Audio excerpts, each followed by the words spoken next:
sasaran, menetapkan strategi untuk mencapai sasaran itu, dan menyusun rencana untuk mengintegrasikan dan mengkoordinasikan sejumlah kegiatan.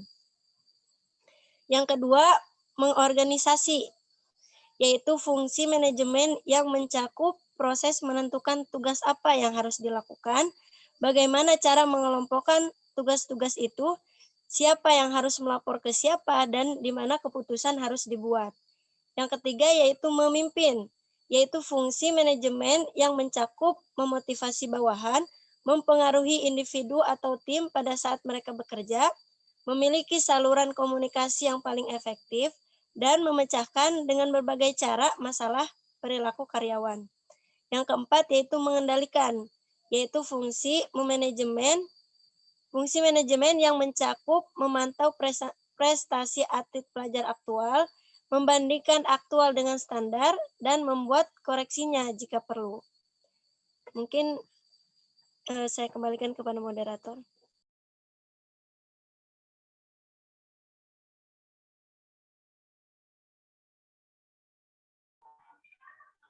Langsung akan lanjutkan oleh Kak Fauzia. Baik, terima kasih Kak Realin. Saya akan melanjutkan tentang struktur organisasi. Jadi penjelasannya adalah struktur organisasi dapat diartikan sebagai susunan dan hubungan-hubungan antar komponen bagian-bagian dan posisi dalam suatu perusahaan. Organisasi yang lebih besar cenderung memiliki spesialisasi, aktivitas-aktivitas yang lebih luas, dan prosedur yang lebih formal. Jadi unsur-unsur struktur organisasi ada satu, spesialisasi kreativitas mengacu pada spesifikasi tugas-tugas perorangan dan kelompok terjadi seluruh organisasi, pembagian kerja, dan penyatuan tugas-tugas tersebut dalam unit kerja. 2. Standarisasi aktivitas merupakan prosedur yang digunakan organisasi untuk menjamin selayak dugaan aktivitas-aktivitasnya. 3. Koordinasi aktivitas adalah prosedur yang mengintegrasikan fungsi-fungsi sub untuk unit dalam organisasi. Mekanisme baru harus dikembangkan untuk memadukan kerja dari unit-unit yang saling bergantung. 4. Sentralisasi dan desentralisasi pengambilan keputusan mengacu pada lokasi kekuasaan pengambilan keputusan. Dalam struktur organisasi yang disentralisasikan, keputusan diambil pada tingkat tinggi atau oleh para manajer atau bahkan oleh seseorang saja. 5. Ukuran unit kerja mengacu pada jumlah pegawai dalam suatu kelompok kerja.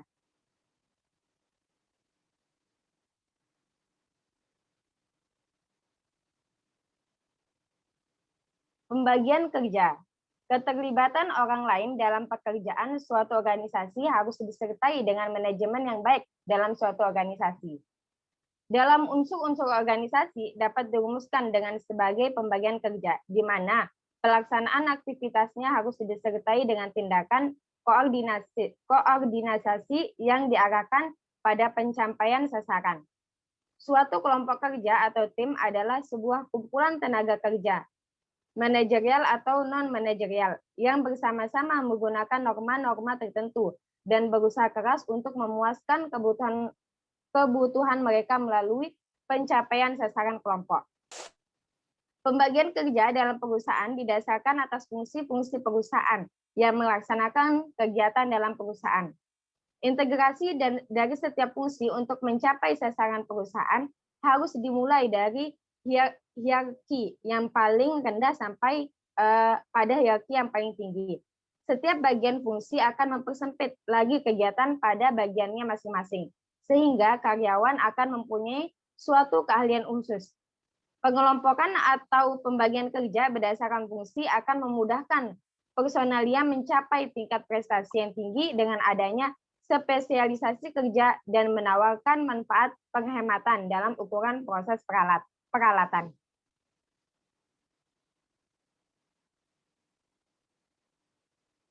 Adapun dasar pengelompokan kerja haruslah memenuhi syarat-syarat berikut. 1. Setiap kelompok kerja haruslah dapat dimanajemani dengan baik dengan memperhitungkan tingkat kemampuan manajer yang terbatas. 2. Pengelompokan kerja haruslah semakin menyederhanakan, bukan semakin merumutkan pekerjaan. 3. Pengelompokan kerja sedapat mungkin tidak bertentangan dengan usaha. Pencapaian prestasi yang kerja yang diinginkan.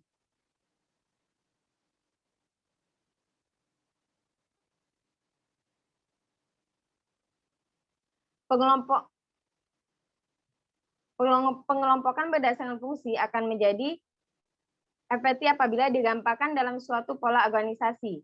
Melalui struktur organisasi akan dapat menunjukkan fungsi-fungsi yang dalam suatu organisasi melalui kotak-kotak aktivitas dan menggambarkan tata hubungan yang jelas antara aktivitas yang satu dengan aktivitas yang lain. Melalui pembagian kerja atau pengelompokan kerja yang digampangkan dalam struktur organisasi, juga menggambarkan garis hierarki dalam organisasi tersebut.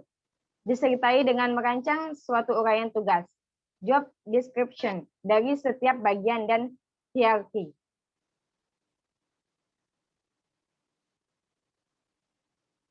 Baik, selanjutnya saya akan kembalikan kepada moderator. Baik, selanjutnya akan dipaparkan oleh Kak Uti Wulandari.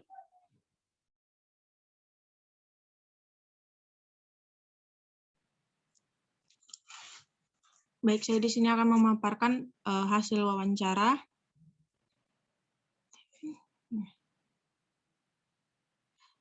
Di sini kami melakukan 2 wawancara, pertama kepada Kopsis di suatu sekolah, kemudian kepada pemilik online shop. Pertama kita akan membaca hasil wawancara dari Kopsis di sekolah. Hasil wawancara dengan Ananda Vina Alfaidah, Ketua Organisasi Kopsis di sekolah.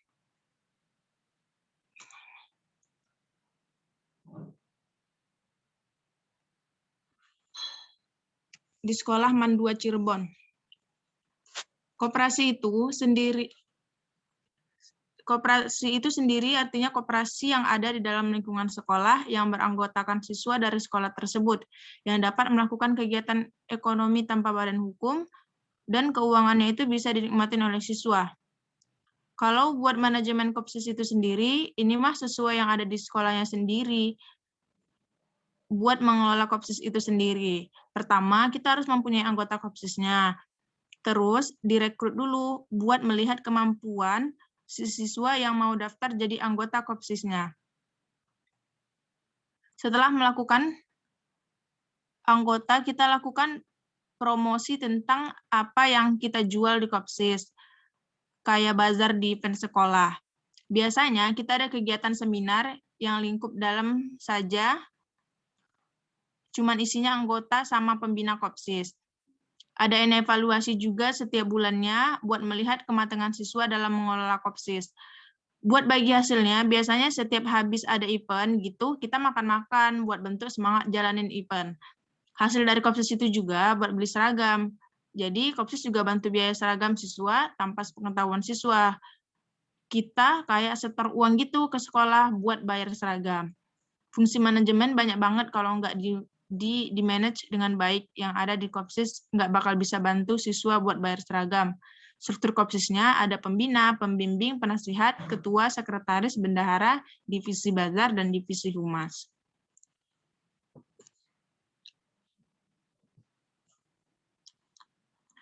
Kemudian ini hasil wawancara dengan salah satu owner dari online shop yang bernama Kit Pasmina, yang mana online shop tersebut menjual berbagai macam variasi dari khimar atau pasmina yang sedang tren.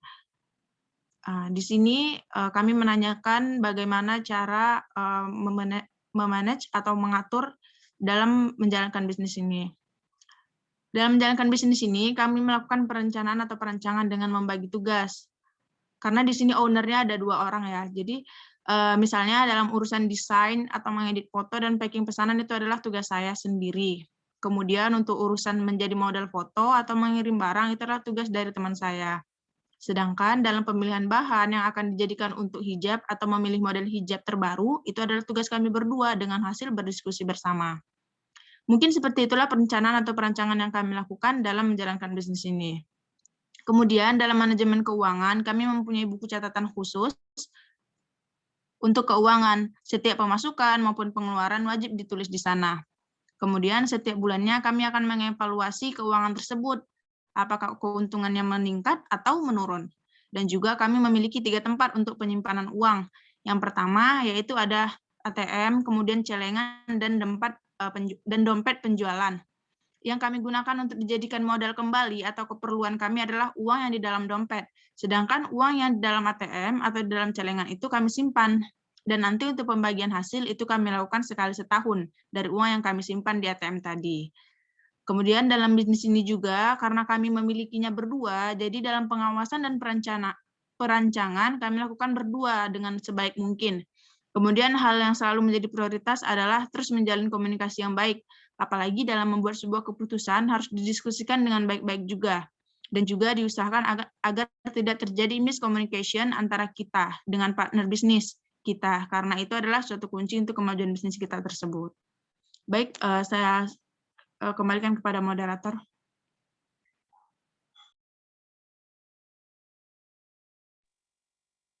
Baik, di sini saya akan membacakan kesimpulannya. Jadi organisasi itu didirikan bukan untuk siapa-siapa dan bukan tanpa tujuan. Manusia adalah pihak yang paling berkepentingan terhadap didirikannya sebuah organisasi. Organisasi didirikan karena manusia sebagai makhluk sosial, sukar untuk mencapai tujuan individualnya jika segala sesuatunya harus dikerjakan sendiri.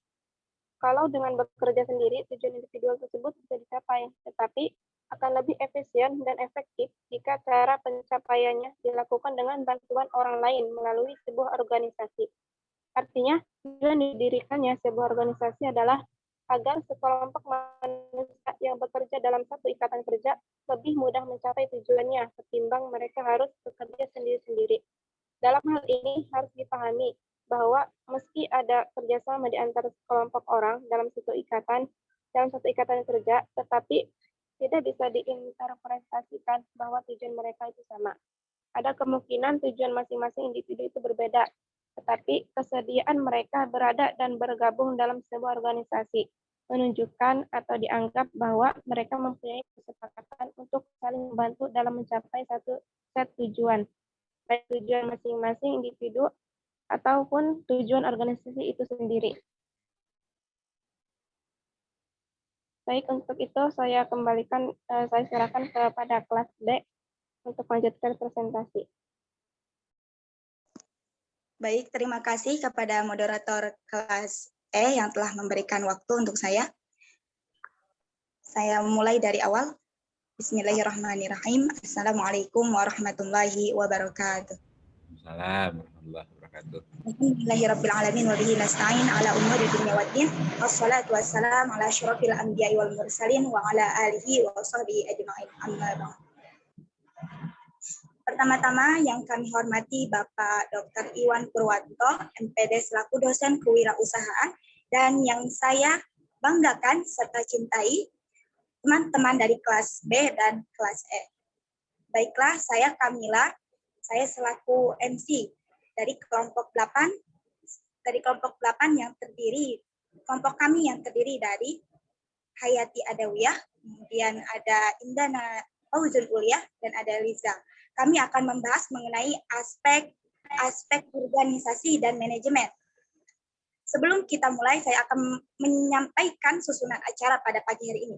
Yang pertama ada pembukaan, yang kedua ada penyampaian materi, yang ketiga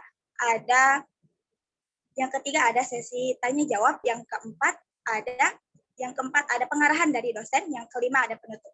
Baiklah, saya lanjutkan ke acara selanjutnya. Ini mari sama-sama kita buka dengan lafaz basmalah. Bismillahirrahmanirrahim. Beralih ke acara selanjutnya, yakni penyampaian materi yang akan disampaikan oleh rekan kami, yakni kepada Liza, dipersilahkan. Kamila, seskernya ada ya? Baik, Liza ditunggu sebentar ya.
Terima kasih banyak nih.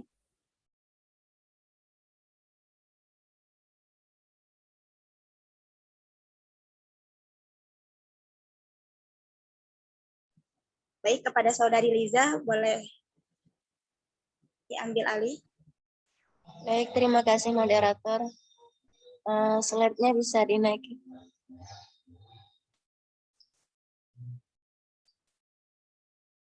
Ini slide-nya bisa dinaikkan ya. Slide kedua ya? Ya.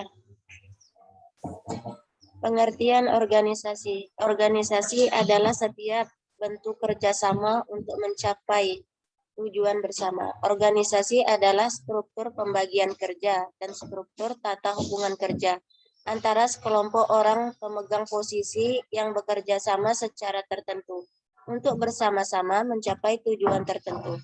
Organisasi pada dasarnya digunakan sebagai tempat atau wadah di mana orang-orang berkumpul bekerja sama secara rasional dan sistematis, terencana, terorganisasi, terpemimpin, dan terkendali dalam memanfaatkan sumber daya, uang, material, mesin, metode, dan lingkungan.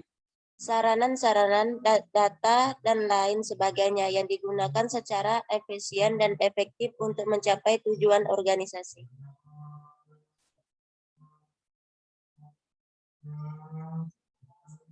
Untuk berlangsungnya proses kegiatan organisasi agar dapat berjalan dengan lancar, efisien, dan efektif, maka diperlukan bekerja sama dari berbagai bidang di dalam organisasi dengan cara menjalankan semua fungsi dari manajemen dengan sebaik-baiknya dan minimalkan kesalahan serta memperkirakan akibat yang mungkin timbul akibat dari keputusan atau tindakan yang diambil.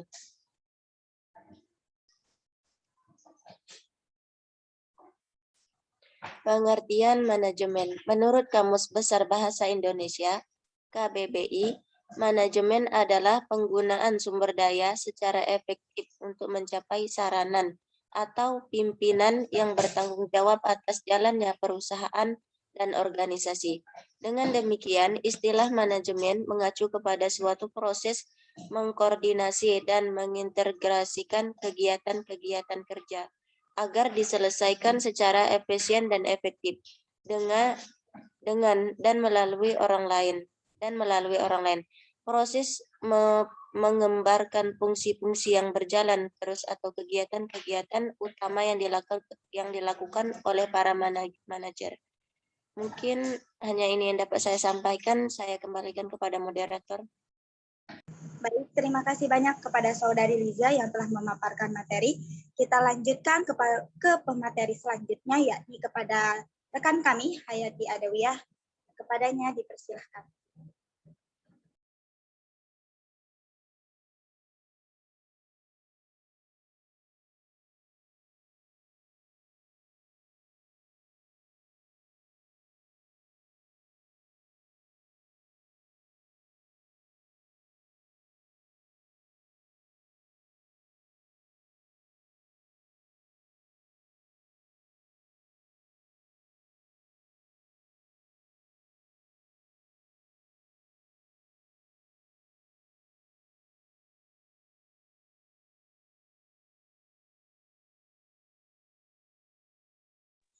Baik, dikarenakan rekan kami Aya tidak bisa menyampaikan materi, kita akan tukar menjadi Ihda Takia yang akan menyampaikan materi selanjutnya. Kepada Indah Nafauzun Ulia, dipersilahkan. Baik, terima kasih moderator. Di sini saya akan membacakan materi pengertian manajemen.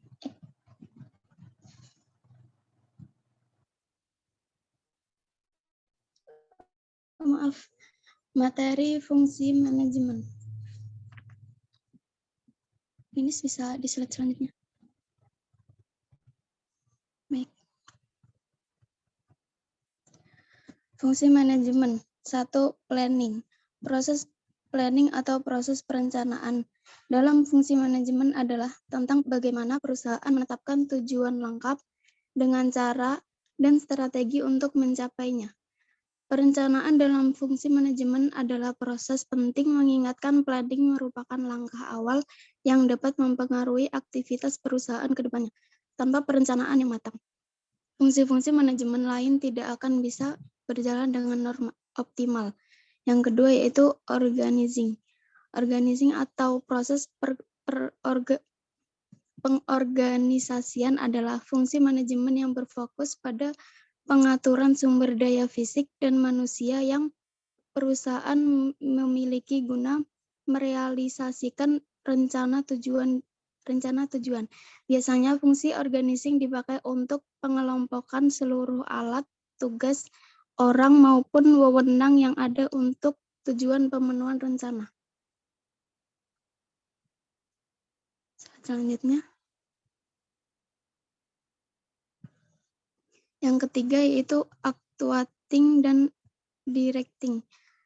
Actuating adalah and directing atau fungsi pengarahan merupakan usaha untuk menghasilkan kinerja yang lebih efektif dan efisien dengan menciptakan suasana kerja yang dinamis. Untuk mewujudkan beberapa kegiatan yang biasa dilakukan fungsi pengarahan. Yang keempat yaitu controlling. Controlling atau proses pengawasan merupakan fungsi manajemen terakhir yang digunakan untuk tujuan pengendalian. Fungsi controlling juga dapat dimanfaatkan sebagai alat untuk mengukur kinerja karyawan sesuai standar yang telah dibuat. Melalui fungsi controlling, evaluasi perbaikan dapat dilaksanakan bila memang dibutuhkan.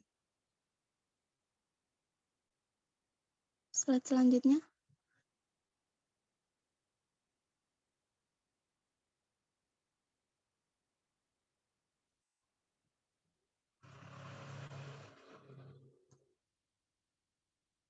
Yang selanjutnya itu pengertian struktur organisasi.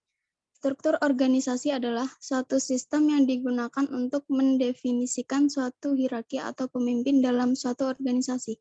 Struktur ini dikembangkan untuk menetapkan bagaimana bisnis beroperasi dan membantu usaha dalam mencapai tujuannya untuk memungkinkan pertumbuhan di masa depan. Struktur biasanya diilustrasikan menggunakan bagan organisasi.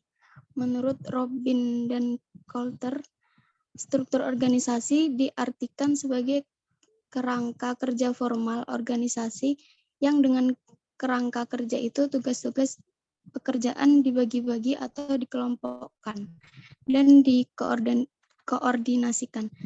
Struktur organisasi yang baik berusaha mewujudkan keserasian dan keharmonisan kerja. Baik, selanjutnya saya serahkan kepada moderator.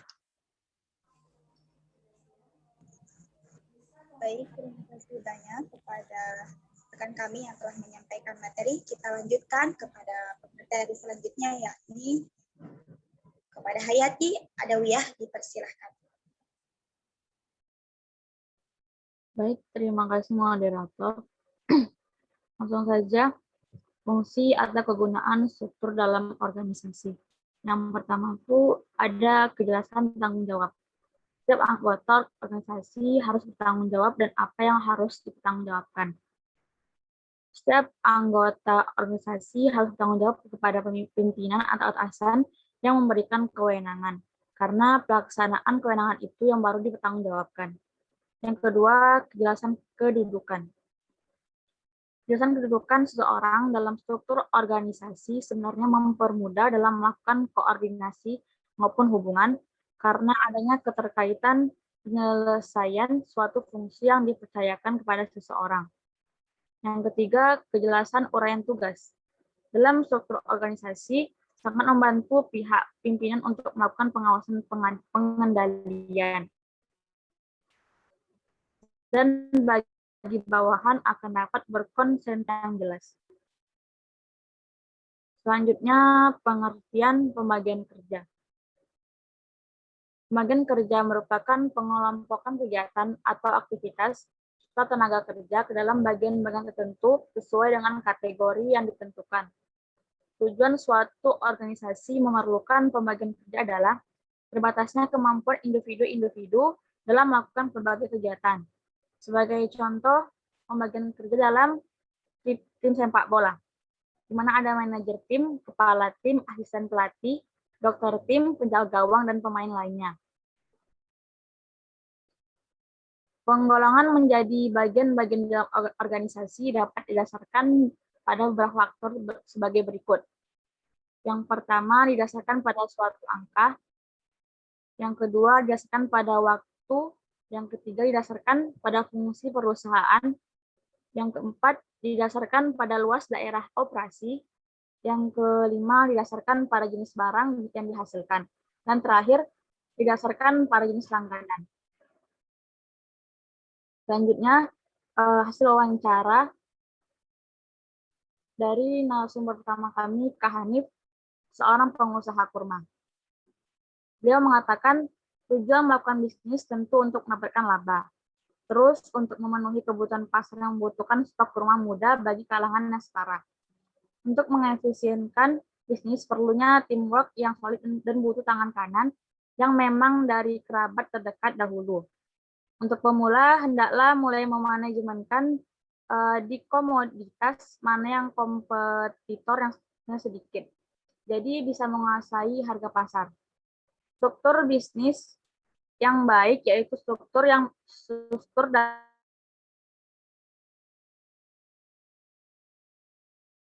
dalam bisnis kita memulainya dengan pengkaderan. Jadi seseorang bisa naik.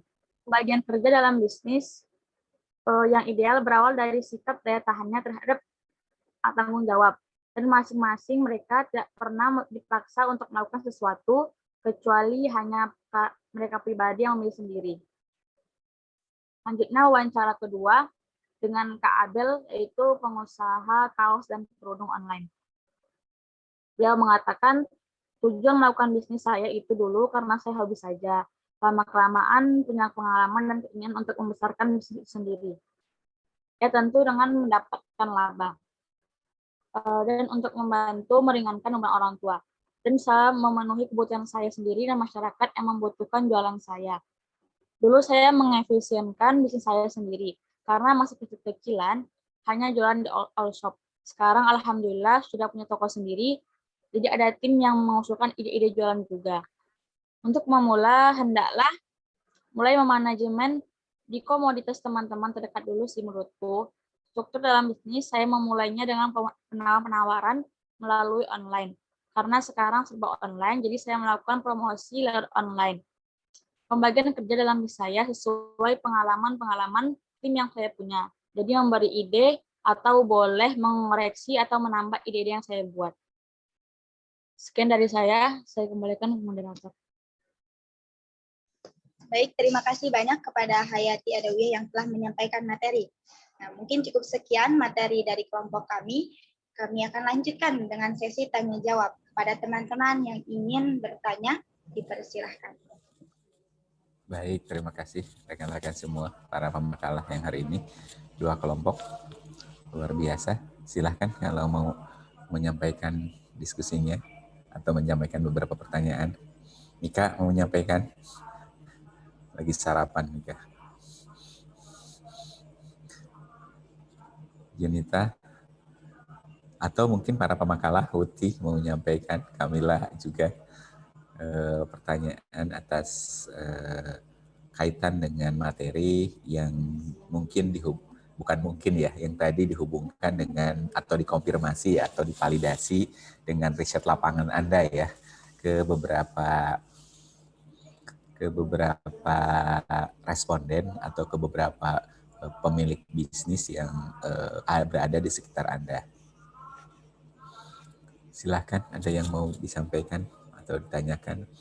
Tidak terbatas pada teman-teman yang hadir di sini ya, atau bukan hadir ya, bukan terbatas pada pemakalah, gitu. Tetapi juga diperkenankan untuk teman-teman bukan terbatas pada teman-teman yang bukan pemakalah, tapi pemakalah pun boleh menyampaikan pertanyaannya. Ya, baik. Mungkin ada teman-teman pemakalah nih, baik dari kelas E maupun kelas B yang ingin menyampaikan atau menambahkan gitu ya. Dipersilahkan. Dan mungkin ada pertanyaan selama selama proses tanya bertanya ya dengan para narasumber kita nih, para pengusaha kita. Mungkin ada, jadi timbul pertanyaan, boleh ya, silahkan ditanyakan ataupun disampaikan. Assalamualaikum Kak. Waalaikumsalam. Saya Salsabila Khairunisa, asal dari Tangerang, dari kelas IATE 3E. Saya izin bertanya kepada kakak-kakak, kepada ini kelas pemakalah kelas 3E. Nah, jadi kan tadi ada struktur organisasi. Apakah struktur organisasi itu termasuk kepada manajemen gitu, Kak? Terus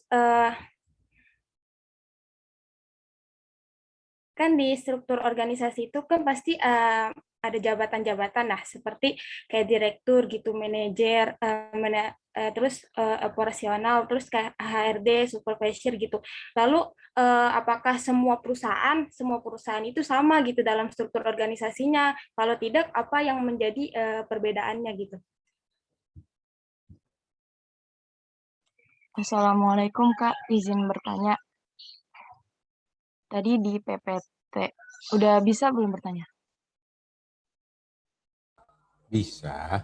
Ya, izin Bapak dan teman-teman, tadi di PPT yang ada di kelas 3E, itu di situ kan ada fungsi manajemen. Itu sebenarnya apakah hanya terpatok cuman 3 itu poin tersebut gitu dari fungsi manajemen yang merencanakan, memimpin, dan mengendalikannya aja. Terus kalau misalkan tidak, apakah ada fungsi lain gitu selain dari 3 itu? Terus pertanyaan yang keduanya, apakah semua cara berorganisasi itu sama dari semua bidang kewirausahaan gitu, entah dari bidang berusaha dalam bisnis pakaian atau kuliner atau semua bidang gitu Kak. Kalau misalkan ada perbedaannya, tolong dicontohkan dan dijelaskan kembali gitu ya. Itu aja. Terima kasih kakak-kakak. Assalamualaikum Kak. Saya Yulianti dari kelas 3E IAT. Izin bertanya kepada pemakalah kelas 3E IAT ya Kak. Jadi di sini dari tadi kan dijelaskan ya Kak. Saya ingin bertanya, seberapa pentingkah gitu? Pentingnya tuh segimana sih gitu organisasi dalam proses berbisnis ini, dan juga apakah ada dampak negatifnya gitu? Dampak negatif dari kita berorganisasi gitu terhadap bisnis yang kita sedang jalankan gitu. Itu aja Kak. Terima kasih. Assalamualaikum warahmatullahi wabarakatuh. Mohon izin, suara Amira kedengeran ya? Kedengeran. Baik. Hamidah izin bertanya. Jadi ini kan kita sedang membahas terkait dengan organisasi ya. Nah, tetapi pada dasarnya kira-kira kalau kita melihat riset sendiri ya, apalagi mungkin notabene di IKI sendiri, itu kan banyak ya teman-teman yang minim gitu antusiasnya terhadap organisasi. Padahal kalau kita lihat itu organisasi menjadi salah satu skill mendasar banget ya yang bakalan nanti kepake gitu. Entah nanti profesi kita apa, bahkan sebagai seorang guru dan lain sebagainya gitu. Ataupun secara spesifik dalam kewirausahaan gitu, dalam membangun perusahaan tentu kan harus bisa memanajemen atau mengorganisir sesuatu gitu. Tetapi kenapa minim sekali kesadaran masyarakat untuk bisa bersinergi gitu dalam organisasi, entah di luar, riset di luar, ataupun di kampus kita sendiri. Itu aja Kak, terima kasih.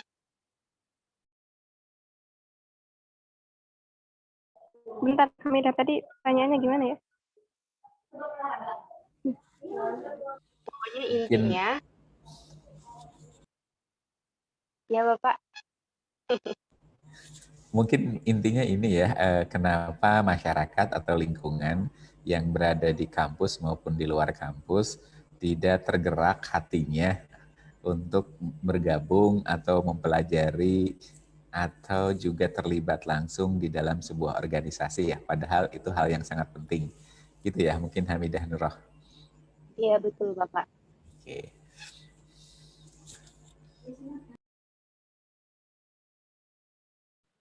Kakak moderator bisa diulang kembali nggak pertanyaannya? Mulai dari pertanyaan pertama tadi.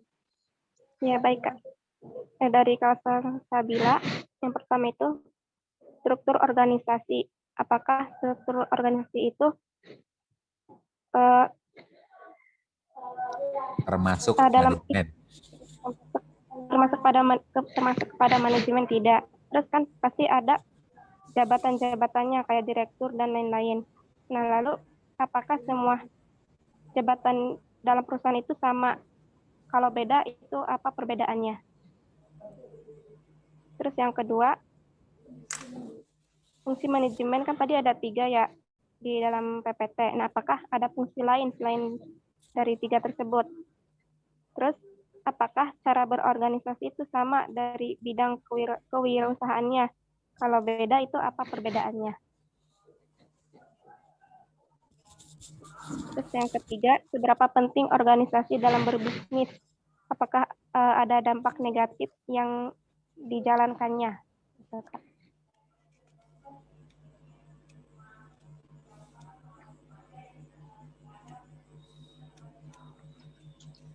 Mungkin saya izin menjawab pertanyaan dari Kak Yuli. Tadi pertanyaan Kak Yuli itu seberapa penting sih organisasi dalam kewirausahaan dan ada dampak negatifnya jika tidak melaksanakannya gitu nggak Kak Yuli pertanyaannya? Dampak negatif jika kita bergabung dengan organisasi terhadap bisnis yang kita jalankan gitu Kak. Apakah ada dampak negatifnya? Oh.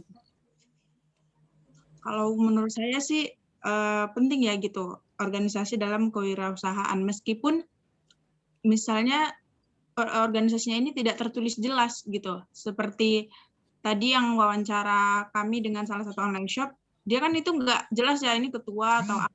Cuman mereka kan melakukan pembagian tugas gitu. Pembagian tugas saya ini, tugas kamu itu gitu. Secara tidak langsung itu juga termasuk salah satu kayak organisasi gitu. Karena kan situ mereka kita kerjasama dalam satu wadah, terus kita ada seorang atau sekelompok orang melakukan kerjasama gitu.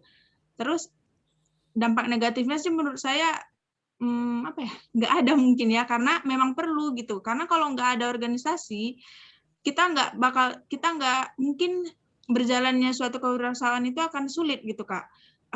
Ini tugasnya siapa, terus yang mengawasinya siapa, kemudian yang memantaunya siapa gitu. Karena kan itu penting gitu untuk menjalankan bisnis tersebut, menjalankan suatu organisasi tersebut itu penting gitu kalau menurut saya. Jadi kalau ditanya dampak negatifnya sih mungkin nggak ada. Ini menurut saya ya. Mungkin teman-teman yang lain atau Bapak punya jawaban yang lebih tepatnya.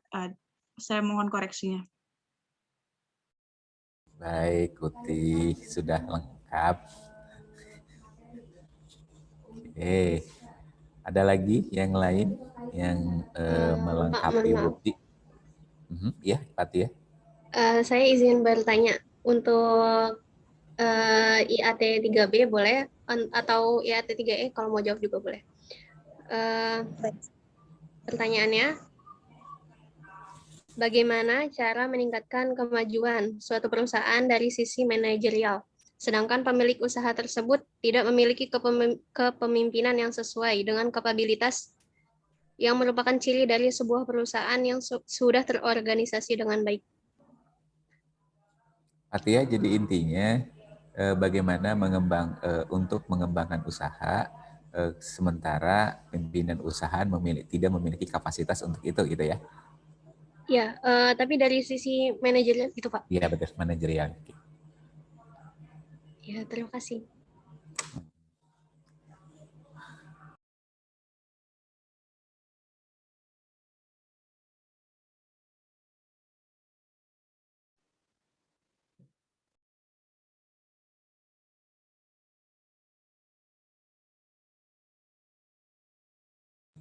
Ojia mau menyampaikan sesuatu? Ya Pak, saya ingin menjawab sedikit tentang jawaban Banyak juga nggak apa-apa. pertanyaan dari Kak Salsabila Horonisa yang apakah struktur organisasi termasuk manajemen? Jawabannya kalau menurut saya sih iya. Karena struktur manajemen organisasi menekankan susunan atau hubungan antar bagian dalam sebuah organisasi. Struktur ini diperlukan untuk mencapai tujuan perusahaan manajemen tersebut. Biasanya struktur organisasi berbentuk diagram visual yang berisikan pemaparan tentang posisi pegawai dalam sebuah organisasi, sehingga tampak jelas kepada siapa tugas mereka harus dilaporkan dan lain sebagainya. Terus pertanyaan yang kedua tadi apa Kak, bisa diulang? Kak Sabila.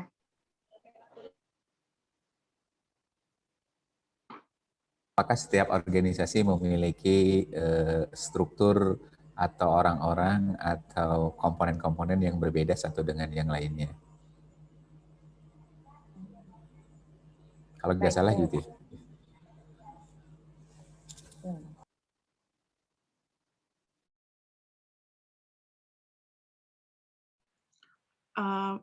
Saya mungkin izin menjawab Pak yang pertanyaan tentang apakah strukturnya sama gitu ya setiap perusahaan atau kewirausahaannya gitu. Kalau menurut saya tergantung kebutuhan organisasinya sih gitu Kak. Kalau misalnya kewirausahaan bisnisnya atau organisasinya masih mendasar gitu, masih awal-awal banget, selagi dia masih bisa menghandle sendiri ya berarti dia sendiri gitu, pengawasnya dia, kemudian dia melakukan laporan keuangan juga dia gitu, atau apa segala macam dia. Tapi kalau misalnya kayak tadi koperasi siswa yang sesuai wawancara tadi itu kan mungkin banyak ya tugasnya gitu, jadi harus butuh struktur organisasinya, harus punya ketua, harus punya wakil, sekre, bendahara, dan mempunyai tugas masing-masing gitu, dan nanti akan melaporkan semua tugasnya ke ketua atau penanggung jawabnya gitu. Dan semakin besar, misalnya perusahaan-perusahaan yang besar banget gitu kan, kayak apa ya, kayak perusahaan kayak seperti ayah saya kan tidak di perusahaannya gitu. Nah itu tuh bahkan udah punya HRD, kemudian punya general manajernya lagi, kemudian punya karyawan yang di bawah. Pokoknya struktur lah Kak, semakin besar dia perusahaannya, suatu organisasinya, maka jabatannya juga semakin banyak gitu. Jadi ya mungkin setiap beda-beda ya Kak, tergantung kebutuhan dari organisasi tersebut atau bisnis tersebut gitu. Kalau masih dia bisa menghandle sendiri ya silahkan dia sendiri yang melakukan semuanya. Tapi kalau sudah banyak kan otomatis juga harus perlu jabatan-jabatan tertentu tersebut gitu sih. Mungkin Bapak dan teman-teman bisa menambahkan. Terima kasih. Pak Wulan, Hamidah izin masuk ya. Baik, kalau bicara soal bagaimana manajemen sebuah perusahaan yang mungkin masih dasar atau apa gitu ya, menurut Hamidah pada dasarnya yang sudah disampaikan Pak Wulan itu sudah cukup gitu. Tetapi mungkin ada hal yang kepengen Hamidah highlight gitu, garis bawahi bahwasanya sekecil apapun, sesederhana pun yang kita bangun, itu kalau bisa dibuat struktural organisasi atau struktural manajemennya. Kenapa? Karena justru kita memulai dari hal kecil lah gitu. Bahkan sebuah proyek besar yang mungkin mau investasi sama kita dalam perusahaan kita, atau mungkin yang mau kerjasama sama bisnis kita, itu juga pasti melihat kredibilitas yang ada di dalam kewirausahaan itu sendiri, perusahaan itu sendiri, atau usaha itu sendiri, seperti itu. Karena pastinya pada dasarnya gitu, ibaratnya kalau misalkan kita cuma jualan gitu-gitu aja, ya berarti sama aja gitu loh, kayak jualan di pasar yang ya udah alhamdulillah kalau ada yang beli, kalau enggak ya udah gitu.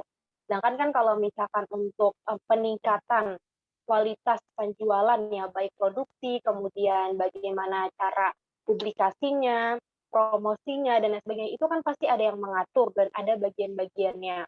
Terus juga mungkin saya agak bertolak belakang sama Kak Wulan yang menyatakan kalau misalnya masih bisa sendiri, nggak apa-apa, dilakukan sendiri aja gitu. Tetapi menurut saya, Mungkin kalau dilakukan sendiri itu ketika kita menjadi reseller gitu, atau kita mengikuti menjadi karyawan dari salah satu bidang usaha atau organisasi. Tetapi kalau ketika kita membangun perusahaan itu sendiri sekecil apapun, kita itu harus punya teman teman untuk memanajemen itu semua gitu. Karena pada dasarnya sesuatu itu nggak bisa kita lakukan sendiri. Bahkan sebaik-baik leadership adalah yang bisa mengatur sedemikian rupa bagaimana antara satu bagian dengan bagian lainnya itu dia bisa memanage gitu. Jadi bukan dia lakukan sendiri. Aminda highlight lagi, jadi sebaik-baik pemimpin itu adalah yang bisa mengatur sesuatu sesuai porsinya, tidak dilakukan sendirian. Seperti itu aja mungkin Saulan. Teman-teman, terima kasih. Oke, semuanya saling melengkapi. Baik, pertanyaan pertama adalah yang tadi ya, yang dari Salsabila, apakah struktur organisasi itu termasuk manajemen? Baik, di dalam manajemen itu seperti yang disampaikan tadi adalah merupakan kemampuan atau berasal dari kata to manage atau mengatur, artinya mengatur seluruh proses berjalannya sebuah bisnis. Nah, di dalam bisnis itu sendiri, dalam tata kelola manajemen secara umum, itu ada berbagai kegiatan. Salah satunya adalah kegiatan produksi, produksi, pemasaran, keuangan, maupun sumber daya manusia. Nah, titik tekan pada organisasi itu biasanya terletak pada tata kelola atau manajemen sumber daya manusia. Nah, kenapa penting di dalam pengertian struktur organisasi untuk tata kelola sumber daya manusia adalah didasarkan pada untuk menggerakkan gitu, atau untuk menyusun, atau untuk memilah secara spesifik atau secara khusus bagian-bagian tertentu sehingga apa yang dikerjakan itu tidak overlap. Nah, itu kaitan dengan itu. Bisa diartikan bahwa secara umum tata kelola manajemen itu atau organisasi itu terletak atau bagian dari manajemen itu sendiri. Nah, apakah setiap organisasi itu berbeda? Pastinya berbeda. Misalnya bisnis jenis level atau bukan level ya, atau keluasan dari sebuah bisnis tentu saja satu dengan lainnya berbeda. Misalnya tukang bakso. Tukang bakso itu adalah seorang pebisnis perorangan, di mana dia seorang manajer, dia juga seorang akunting, dia juga seorang pemasaran, dia juga sebagai kepala produksi, gitu. Semuanya dihandle oleh dia, gitu. Termasuk dia berkeliling ya sebagai sales untuk menjajakan dagangannya. Nah, kalau dalam hal itu agak sulit untuk membuat struktur. Tetapi fungsi dari setiap struktur itu harus ada. Misalnya, kapan dia menjadi seorang manajer produksi ya, untuk memproduksi baksonya, memproduksi mie-nya bisa handmade ya, atau artinya mie-nya dibuat sendiri. Atau kapan dia harus belanja ke pasar untuk sebagai bagian dari manajemen produksi untuk mencari sumber daya atau bahan baku. Nah, kapan juga dia menjadi seorang akunting. Nah, semuanya harus dilakukan sendiri, namun semuanya harus terstruktur dengan baik. Seperti itu. Nah, jika tenaga kerjanya semakin banyak, jika skala ekonomisnya semakin besar, maka kewajiban seorang pemimpin salah satunya adalah mendrive atau mendorong, menstaffing atau mengelompokkan orang-orang sesuai dengan kapasitas dan kemampuannya, sesuai dengan kegiatan ekonomi yang ada, sesuai dengan kegiatan bisnis yang ada. Setidaknya kegiatan bisnis ada 5. Ya, kegiatan di dalam bisnis ada 5. Pemasaran, produksi, keuangan, sumber daya manusia, dan research and development. Nah, jika skala bisnisnya semakin besar, maka semuanya harus terpisahkan sesuai dengan kegiatan-kegiatan ekonomi yang tadi.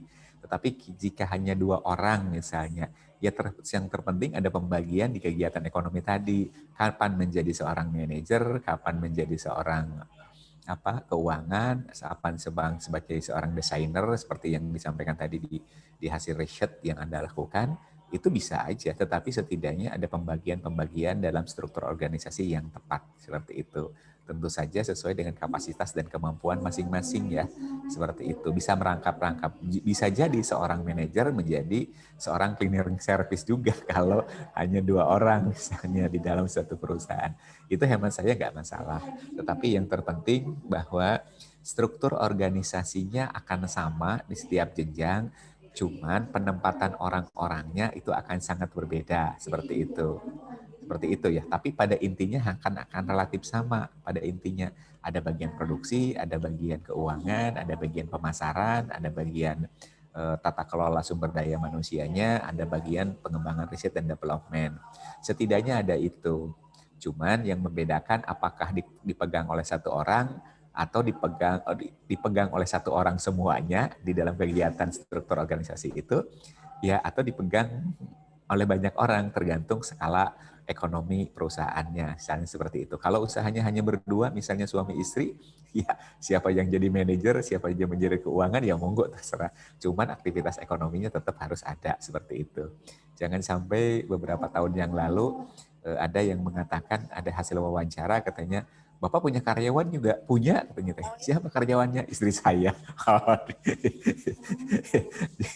Ya itu juga, kok karyawannya istri, tapi hemat saya sebenarnya cara menyampaikannya saja yang salah. Tapi bisa jadi istrinya jadi karyawan, atau bisa jadi sebaliknya, suaminya jadi karyawan istrinya. Kan bisa jadi seperti itu. Tapi mungkin bahasanya, pilihan katanya kurang tepat mungkin ketika diwawancarai. Hemat saya dalam konteks itu akan sama gitu, seperti itu. Nah, kaitan dengan fungsi manajemen. Apakah fungsi manajemen? Belum dijawab ya, tapi waktunya cukup. Nggak apa-apa, saya agak merambah ke yang lain ya, nggak apa-apa. Nah, kaitan dengan, jadi strukturnya akan sama ya, cuman ada yang dituliskan secara struktur organisasi, hanya ada yang hanya di benak saja, di benak, tidak usah di dalam bentuk bagian struktur organisasi ya. Nah, itu monggo terserah. Nah, untuk menyusun bagian struktur organisasi itu sendiri, tentu saja harus sesuai dengan skala ekonomisnya gitu. Akan percuma dan mubazir jika membuat struktur organisasi yang bagus. Misalnya gini, direktur Pak Iwan Purwanto seperti itu. Manajemen pemasaran Iwan Purwanto. Terus manajemen keuangan Iwan Purwanto. Jadi kan jadi asa aneh gitu. Jadi kalau hanya skala bisnisnya kecil mah, ya setidaknya hanya bisa di dalam benak saja, tetapi setidaknya ada di oret-oretan kecil itu ada seperti itu. Nah, kaitan dengan fungsi manajemen itu tergantung siapa yang menyampaikannya. Ada yang 6, ada yang 4, tapi tidak ada yang 3 perasaan.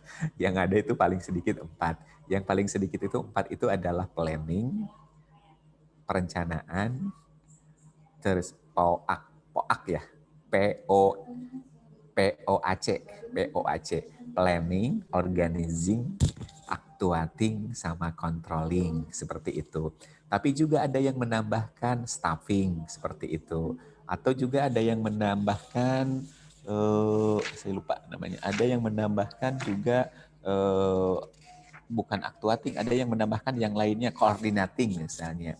Tetapi pada intinya ada yang mengatakan planning, organizing, actuating, coordinating, sama staffing, itu ada seperti itu. Sama yang terakhir itu sama. Pertama dan terakhir itu sama. Planning dan controlling, itu yang terakhir sama. Tetapi setiap tokoh yang menyampaikan tentang fungsi manajemen itu berbeda-beda. Tetapi yang paling dominan atau yang paling banyak dipahami banyak orang itu yang sederhana, yaitu POAC.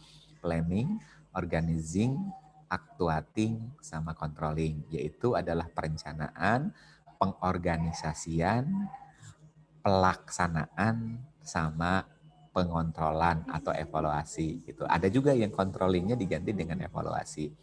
Tetapi setidaknya yang harus Anda pahami, biar mudah, setidaknya memahami 3-4 komponen saja, planning, organizing, actuating, sama controlling. Kejawab ya pertanyaan itu ya, kaitan dengan apakah fungsi manajemen, apakah cara berorganisasi semua sama.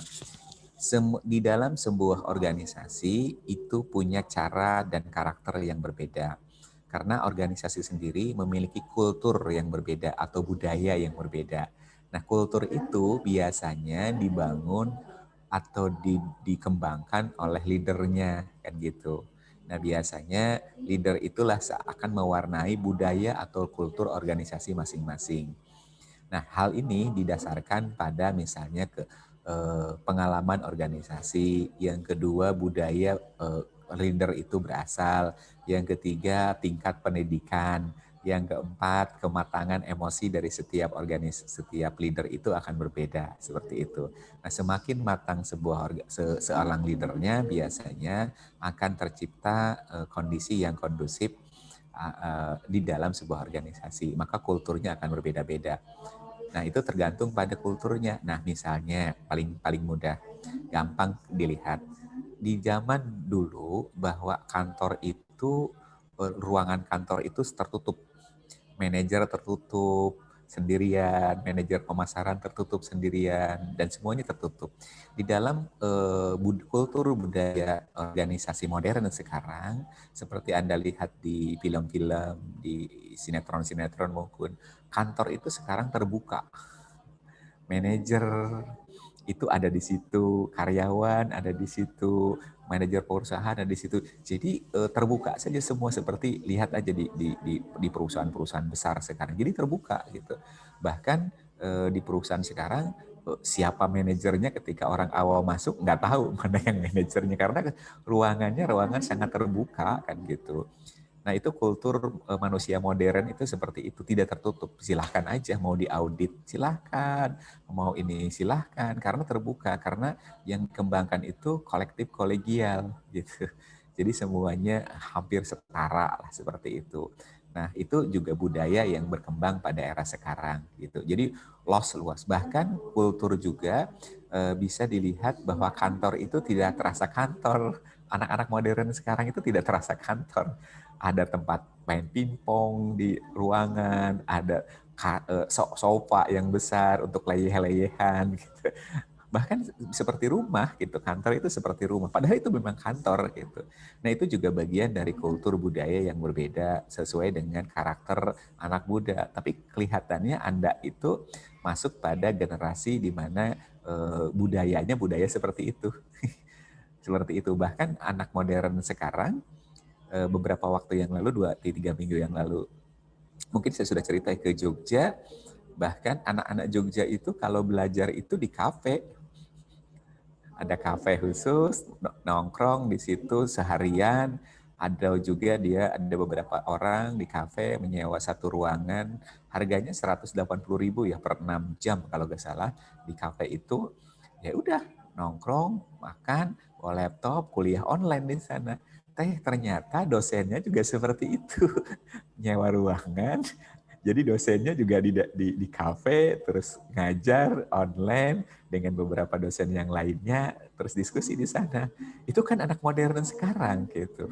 Bahkan ada teman saya ketika ketemu dosen UNY, ke kampus aja pakai Converse sepatunya. Sepatunya pakai Converse, yang lagi trending Converse putih yang tinggi itu kan, yang apa namanya, yang seperti zaman dulu mah apa ya, Warrior atau apa. Itu sampai seperti itu. Lah, kata sih, loh ke kampus ngajar pakai gini? Iya Pak, kan saya zaman milenial. Wah, Bapak kan zaman kolonial. Sampai seperti itu ya. Dan itu hal menarik seperti itu. Nah, hemat saya itu juga bagian dari kultur gitu. Silahkan coba lihat sekarang teman-teman dosen, kalau ke kampus nanti guru juga ke kampus itu dulu pakai pantofel, pakai sepatu berhak gitu. Sekarang sepatu pakai yang santai, sepatu-sepatu sport, sepatu-sepatu hal-hal yang kaitan dengan yang terbatas-batas sopan-sopan itu. Dan itu jadi kultur ya, jadi budaya seperti itu. Tetapi unsur di dalam sebuah organisasi akan sama. unsur-unsurnya ya, fungsi-fungsinya akan sama. Oke. Seberapa penting organisasi? Penting. Organisasi itu ada untuk apa? Untuk mengorganisir, untuk memilah bagian-bagian mana yang penting. Misalnya tadi dari hasil riset. Misalnya gini, ada apa tadi tuh kaitan dengan kantong, ada tabungan, ada kantong, ada apa tadi teh di dalam keuangannya tuh? Ada ATM, Pak. Ada ATM terus Celengan. Sama dompet celengan. Dompet celengan ya Yunita. Oke, nah itu juga bagian dari organisasi loh. Jadi sangat penting. Nah, organisasi itu adalah tentu saja organisasi di sini bisa diartikan secara statis maupun secara aktif. Kalau secara statis itu hanya struktur. Tapi kalau secara dinamis itu adalah mengorganisir, misalnya mengorganisir keuangan, tata kelola keuangan itu juga bagian dari mengorganisir. Mengorganisir bahan baku itu juga bagian dari organisir. Gitu. Tetapi yang dibahas sekarang adalah organisasi secara statis, yaitu struktur, penempatan orang dan lain sebagainya. Tetapi secara umum itu mengorganisir. Misalnya, Anda punya lemari di rumah? Pastinya punya. Kalau misalnya kerudung masih campur dengan baju, kerudung masih campur dengan celana atau yang lainnya, berarti Anda belum bisa memanage lemari dengan sangat baik atau mengorganisir lemari dengan sepatu dengan kaos kaki dengan kerudung misalnya. Kalau ini saya menganalogikan mudahnya saja biar Anda pahami ya. Itu belum bisa mengorganisir secara baik. Seperti itu. Harusnya ada pola-pola di mana terorganisir dengan baik sehingga akan mudah ngambil kaos kaki di mana, ngambil kerudung di mana, ngambil baju di mana dan sebagainya gitu. Nah, di dalam perusahaan juga itu harusnya seperti itu. Ada pengelompokan, yaitu yang disebut dengan organisasi. Maka sangat penting gitu.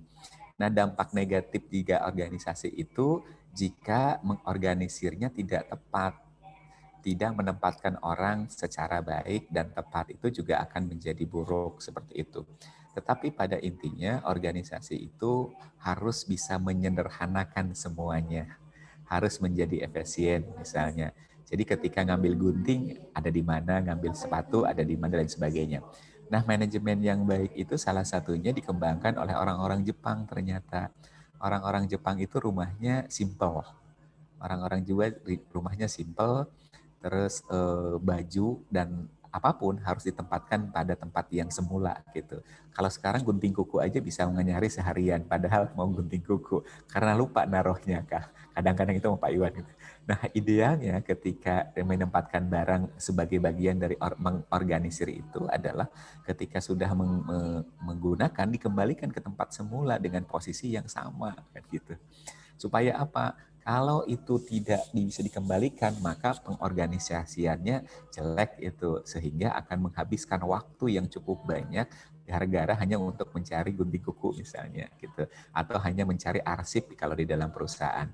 Nah, hemat saya itu harus menjadi hal yang sangat diperhatikan di era sekarang, walaupun era sekarang pengarsipan itu tidak berbasis pada kertas ya, atau sekarang lebih ke paperless misalnya. Maka ada banyak sih sebenarnya penyimpanan arsip, misalnya kalau kita menghubungkan kaitan dengan pengorganisiran atau pengorganisasian. Misalnya disimpan di cloud gitu.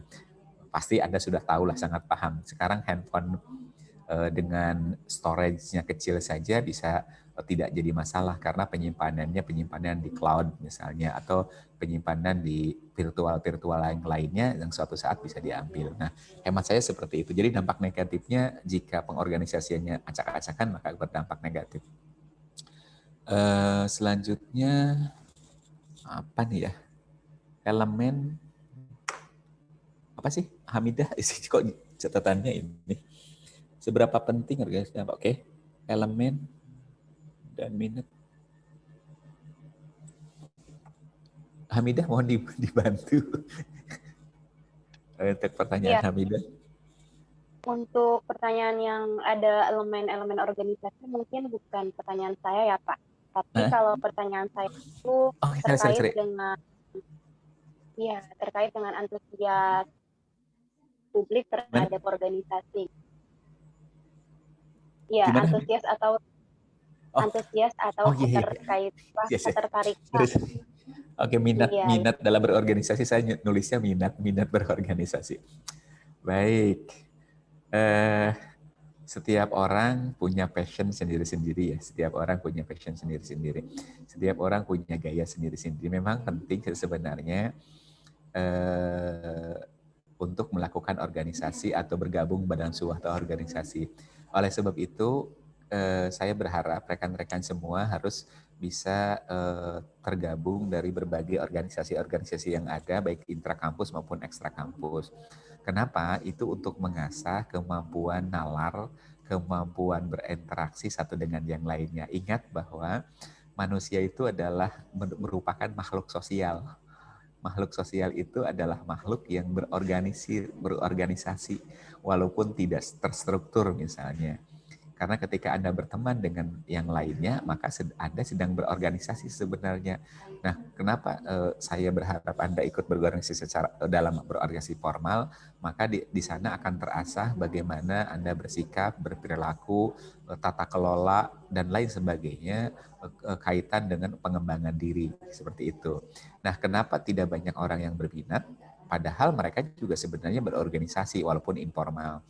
Nah, persoalannya adalah mungkin di dalam organisasi misalnya di kampus itu tidak nampak benefit yang bisa diperoleh oleh orang lain. Biasanya orang akan bergerak pada sebuah organisasi itu karena ada benefit yang bisa diperoleh oleh orang tersebut, seperti itu. Karena tidak banyak orang yang berorganisasi itu misalnya, ya saya ikut berorganisasi. Pada umumnya manusia itu egois. Manusia itu egois, dan itu hal yang lumrah menurut hemat saya. Ukuran keegoisan manusia itu biasanya, saya kalau bergabung dengan dia, apa sih manfaatnya untuk saya, kan gitu. Nah, biasanya seperti itu, dan itu hal yang manusiawi seperti itu. Nah, oleh sebab itu, organisasi harus dikembangkan atas benefit yang mungkin yang bisa diberikan dari organisasi, sehingga banyak orang tertarik, seperti itu. Gitu ya, mungkin kenapa tidak tertarik itu karena tidak match apa yang dibutuhkan, apa yang diinginkan dengan apa yang bisa ditawarkan dalam sebuah organisasi tersebut.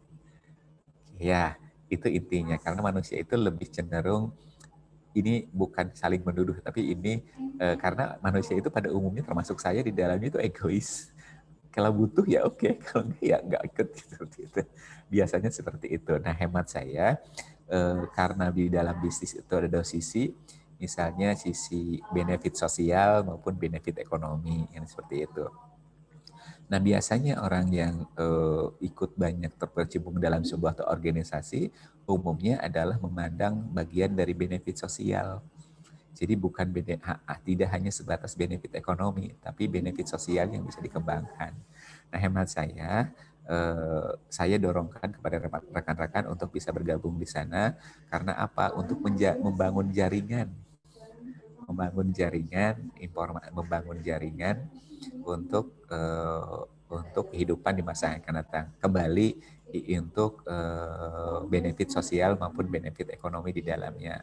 Seperti itu ya. Padahal di dalamnya juga ada benefit religius, seperti itu. Benefit kebermanfaatan dari sisi keberagamaan lah, misalnya seperti itu. Ada manfaat yang sangat besar, ada hal yang sangat besar seperti itu. Jadi ketika ingin berorganisasi, agak turunkan dulu ya benefit ekonominya. Benefit ekonominya agak turunkan dulu. Yang terpenting adalah mampu mengembangkan potensi diri untuk menjadi lebih baik berkat lingkungan yang baik. Seperti itu. Gitu ya. Tapi harus hati-hati pilih organisasi yang bisa mengembangkan potensi diri. Jangan sampai terpapar pemahaman-pemahaman yang misalnya adalah tidak baik lah, seperti itu. Oke. Terus bagaimana Fatia? Udah ya? Belum, Bapak, pertanyaan dari Fatia. Bagaimana Fatia teh? Bagaimana cara meningkatkan kemajuan suatu perusahaan dari sisi manajerial, sedangkan pemilik usaha tersebut tidak memiliki kepemimpinan?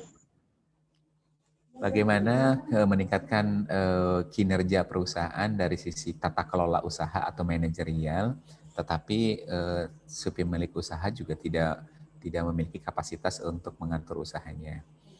Nah, sebenarnya yang harus dilakukan adalah belajar terus sih sebenarnya, nggak bisa tidak, karena inovasi atau tantangan sebuah perusahaan akan selalu berubah kan gitu.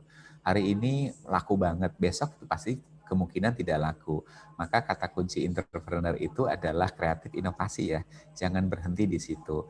Tetapi yang ketika pada posisi seperti yang disampaikan oleh Fatia, ya si manajer atau si ownernya, si pemilik usahanya itu wajib melakukan konsultasi bisnis dengan yang lain dengan cara misalnya berkunjung ke beberapa perusahaan misalnya, atau ngobrol dengan pemilik atau owner yang lainnya seperti itu sambil ngobrol, atau bisa juga tidak ngobrol tetapi Anda bisa jalan-jalan ke tempat usaha yang relatif sama misalnya, atau ke perusahaan-perusahaan yang jadi pesaing misalnya begini, Anda sebagai tukang bakso maka bisa jadi Anda ngobrol dengan tukang bakso ikan misalnya, atau dengan tukang cuanki misalnya, atau dengan tukang somai misalnya, dan seperti itu. Jadi tidak hanya melihat tukang baksonya saja, tetapi bisa jadi Anda belajar dari mereka-mereka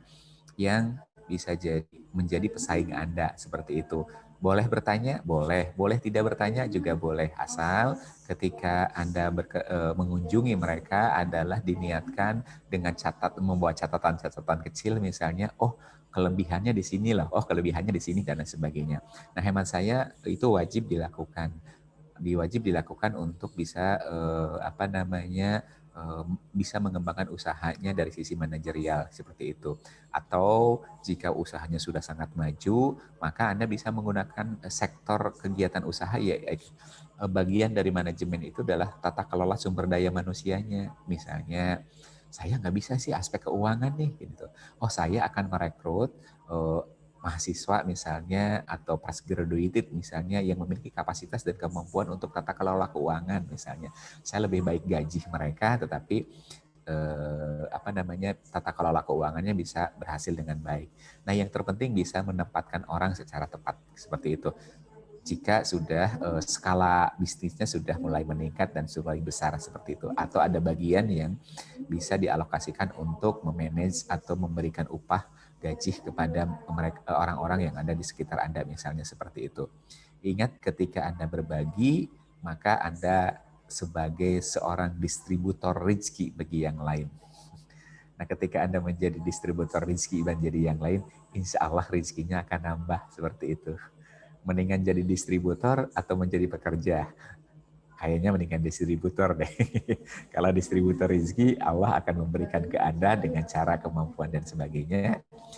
Memiliki usaha. Hemat saya, ketika Anda memiliki usaha, sebenarnya Anda sedang menjadi seorang distributor rezeki bagi yang lain. Karena akan mempekerjakan orang lain kan, seperti itu. Hemat saya seperti itu. Mohon maaf jika kalimatnya nggak pas kaitan dengan distributor rezeki. Oke, dipahami ya sampai situ. Waktunya nggak kerasa tuh, udah 9.20, 9.10. Baik, Kita terima mau kasih menambahkan. Bapak. Oke, Fatia. Ulan dari atau Bu Uti mau menyampaikan lagi? Oh, orang tuanya seorang manajer nih di salah satu perusahaan. Bapak, itu ada pertanyaan dari Yunita di kolom chat. Oke, saya lihat ya di kolom chat. Assalamualaikum warahmatullahi wabarakatuh. Saya izin. Oke, nggak apa-apa. Siti Rianti. Assalamualaikum, mohon izin untuk on-cam, untuk toilet. Untuk Bapak toilet izin sebentar. bertanya, punten Pak. Oke. Tadi pesannya belum sempat ke tim. Winda, oke, silakan Winda. Saya Iya, sambil Pak. baca.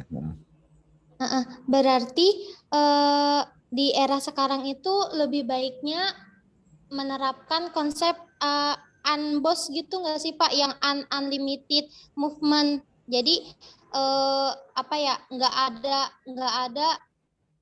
nggak ada pangkat kayak bos atau apa semua itu setara, karyawan itu adalah mitra gitu. Dan mungkin nggak sih Pak nanti tuh bakalan ada lahir gitu konsep-konsep baru yang selain unboss gitu. Dilihat dari berkembangnya zaman sekarang ini gitu. Begitu gimana Pak? Winda masih bingung. Baik, Winda, oke. Sambil nanti nyambung ke Yunita ya, biar nggak lupa, tapi karena Winda tadi menyampaikannya secara lisan. Begini, di dalam era modern sekarang, leadership itu akan setara dengan yang lainnya. Tetapi dalam struktur organisasi ada ya di situ ada. Ada maksudnya gini, ada itu di dalam struktur siapa jadi leadernya, siapa jadi bawahan, segala macam itu ada.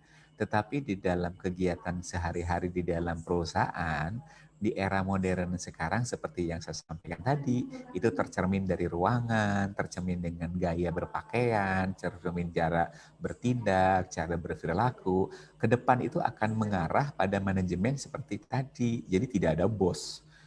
Nah, kalau orang yang sudah merasa bos, merasa hebat di dalam teknologi modern sekarang, di dalam era sekarang kemungkinan akan tertinggal tata organisasinya. Karena di dalam era sekarang, bos bisa jadi, iya bos sebenarnya. Tetapi perilaku gaya berpakaian, gaya ini tidak sepeodal dulu lah misalnya. Gitu. Misalnya coba lihat Mark Zuckerberg. Kawasan aja kan, lihat Pak Nadiem Makarim ketika jadi bos Gojek. Biasa aja kan gaya berpakaiannya, ke kantor juga cuek, segala macam seakan seperti itu. Bahkan nanti suatu saat ke depan saya memprediksikan bos itu naik angkot atau naik MRT misalnya, dan itu hal yang biasa kan seperti itu. Tetapi yang akan dilihat oleh semua orang itu bukan di situ, tetapi yang akan dilihat orang itu dari kualitasnya. Kualitas cara berpikir, mungkin dilihat dari apa yang bisa dihasilkan gitu. Bagaimana menikmati kehidupan seperti seorang bos. Nah, akan seperti itu, akan kelihatannya berbeda itu di situ gitu. Tetapi kalau ke kantor dia juga bisa jadi seorang office boy bisa jadi seperti itu. Jadi dia akan ngambil minum sendiri, akan ini sesimpel itu sepertinya. Tidak pengen di bos, pengen dimintain barang, pengen itu, tidak akan seperti itu. Hemat saya akan ke depan akan seperti itu. Jadi tetapi tentu saja ketika dia meeting, ketika dia rapat, ketika dia mengambil keputusan, dia segala macam, itu hal yang pasti akan bisa kelihatan. Jadi dari sisi pola manajemen ke depan akan perubahan. Mungkin yang bahasa sekarang yang sampaikan tadi adalah unlimited. Jadi tidak ada tanpa ruang, tanpa batas. Ya. Kalau di dalam teorinya Kenichi Ohmae itu the borderless world, jadi dunia yang tanpa batas seperti itu. Di dalam organisasi juga mungkin akan tanpa batas. Jadi nanti bisnis kantor-kantor itu akan suatu saat nanti akan terbuka. Jadi kalau kantor-kantor tertutup, kantor-kantor hanya ada sekat-sekat yang nampak seperti feodal, itu ketinggalan zaman itu. Itu sudah ketinggalan zaman. Hemat saya akan seperti itu. Apalagi kantor-kantor yang seperti security-nya segala macamnya ketat, itu ke depan akan ketinggalan zaman gitu. Nah, kaitan dengan Yunita, kaitan bawahan memiliki idealnya di dalam sebuah organisasi itu, di sistem organisasi itu sebenarnya ada yang disebut dengan pemimpin informal. Jadi bagaimanapun kokohnya seorang bos, sehebatnya seorang bos, itu biasanya akan ada beberapa karyawan yang akan selalu didengar oleh bosnya kan gitu.